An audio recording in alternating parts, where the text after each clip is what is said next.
Hi, Erica here, coming to you from my dining room this week, and I'm here to talk to you about week 3 and the reading by Basil Bernstein, and particularly his work on restricted and elaborated code.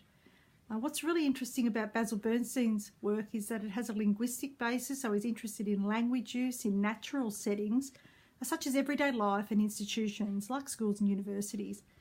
And he talks about this phenomenon called restricted and elaborated code. Now, restricted and elaborated code are the codes of different social classes, and one isn't better than the other. They're just used to communicate with different groups of people and in different contexts.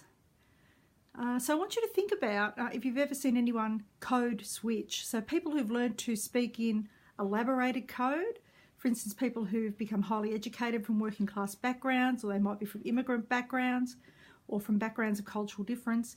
If you've ever seen people switch between the kind of language that they use in everyday life or the life with their family and communities to a more elaborated code which is used in, for instance, educational institutions.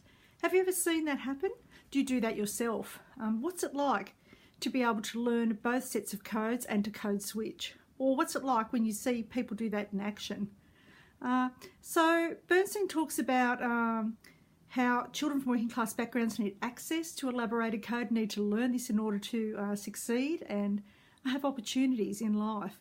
But what does that mean in terms of power and pedagogy?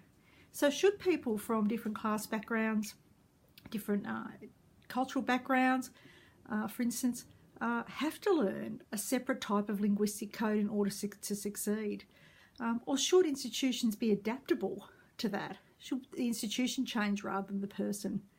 I'll leave you with that thought, and hopefully you can reflect on that while you're reading the very interesting work by Basil Bernstein on language, social class, opportunities and pedagogy.